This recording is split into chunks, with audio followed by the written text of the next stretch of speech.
आज हम बात कर रहे हैं बांग्लादेश के एक ऐसे अदालती फैसले की जिसका असर सिर्फ वहीं तक सीमित नहीं है। नहीं, इसका असर पूरे दक्षिण एशिया पर और ख़ास तौर पर भारत पर पड़ने वाला है। तो चलिए समझते हैं कि ये पूरा मामला आखिर है क्या।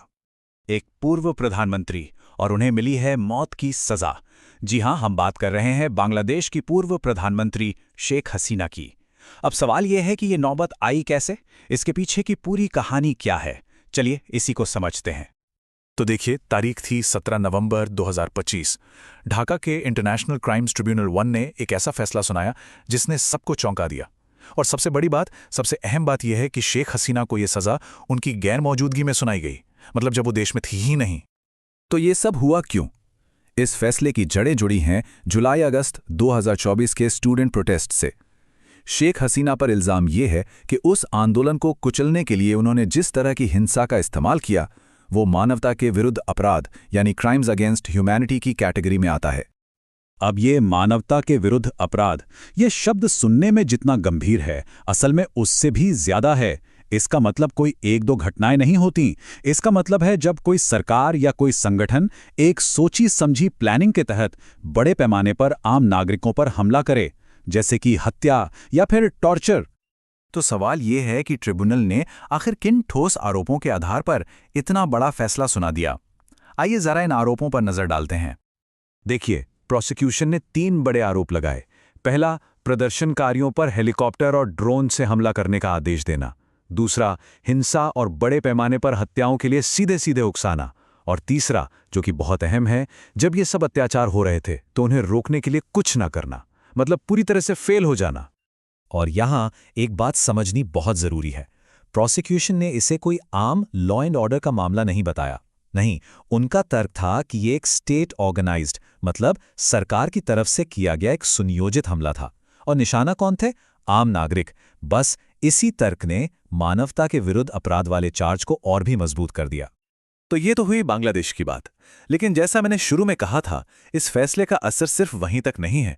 अब कहानी में एंट्री होती है भारत की। और भारत के लिए ये एक बहुत बड़ी जियोपॉलिटिकल और डिप्लोमेटिक चुनौती बन गया है। और चुनौती क्यों है? क्योंकि एक बहुत बड़ा पेंच है, वो ये कि शेख हसीना इस समय भारत में ही है, निर्वासन में। और बस इसी एक वजह से भारत अब, चाहे या ना चाहे, इस पूरे डिप्लोमेटिक तूफान के बिल्कुल सेंटर में आ खड़ा हुआ है। तो भारत के सामने असल में चुनौतियां हैं क्या क्या? चलिए इसे समझते हैं। सबसे पहली चुनौती है प्रत्यर्पण की, मतलब एक्स्ट्रेडिशन। अगर बांग्लादेश सरकार शेख हसीना को वापस मांगती है तो भारत क्या करेगा? ये एक बड़ा सवाल है जो दोनों देशों के रिश्तों की परीक्षा लेगा। दूसरी चुनौती है सिक्योरिटी की। इस फैसले से बॉर्डर पर तनाव बढ़ सकता है, शरणार्थियों की समस्या हो सकती है। और तीसरी सबसे मुश्किल चुनौती है डिप्लोमेसी की। भारत को एक तरफ न्याय के सिद्धांतों का सम्मान करना है और दूसरी तरफ अपने स्ट्रेटेजिक हितों को भी देखना है। ये एक बहुत ही नाजुक बैलेंस बनाने जैसा है।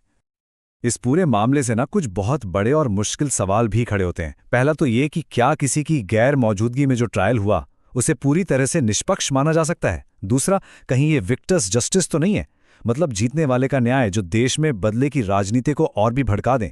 और हाँ, भारत के लिए सबसे बड़ा सवाल तो यही है कि वो इंटरनेशनल लॉ की इज्जत रखते हुए अपने नेशनल इंटरेस्ट को कैसे बचाएगा। तो अब आगे क्या? ये फैसला दोनों देशों को एक ऐसे मोड़ पर ले आया है जहां से आगे का रास्ता बहुत अनिश्चित है, बहुत अनक्लियर है। तो आगे का रास्ता कैसा हो सकता है? देखिए, दोनों देशों को बहुत संभल कर चलना होगा। बांग्लादेश को ये पक्का करना होगा कि आगे की जो भी कानूनी प्रक्रिया हो वो पूरी तरह से ट्रांसपेरेंट हो और बचाव पक्ष को उसके सारे अधिकार मिलें ताकि इस फैसले की निष्पक्षता पर सवाल ना उठें। वहीं दूसरी तरफ भारत को बहुत ही सधी हुई डिप्लोमेसी दिखानी होगी जिससे तनाव ना बढ़े और दोनों देशों के बीच सहयोग भी बना रहे। आखिर में एक बात साफ है, इस ऐतिहासिक फैसले की असली परीक्षा सिर्फ सजा सुना देना नहीं है। नहीं, असली टेस्ट तो ये है कि बांग्लादेश इस मौके का इस्तेमाल कैसे करता है। क्या वो इसे न्याय, आपसी सुलह और एक बेहतर गवर्नेंस की नींव रखने के लिए इस्तेमाल कर पाता है या नहीं? और ये सब हमें एक बहुत बड़े सवाल के साथ छोड़ जाता है। बांग्लादेश और भारत के लिए क्या न्याय और स्थिरता, ये दोनों चीजें एक साथ चल सकती हैं, या एक को पाने के लिए दूसरे को कुर्बान करना ही होगा? इसका जवाब शायद हमें आने वाला वक्त ही देगा।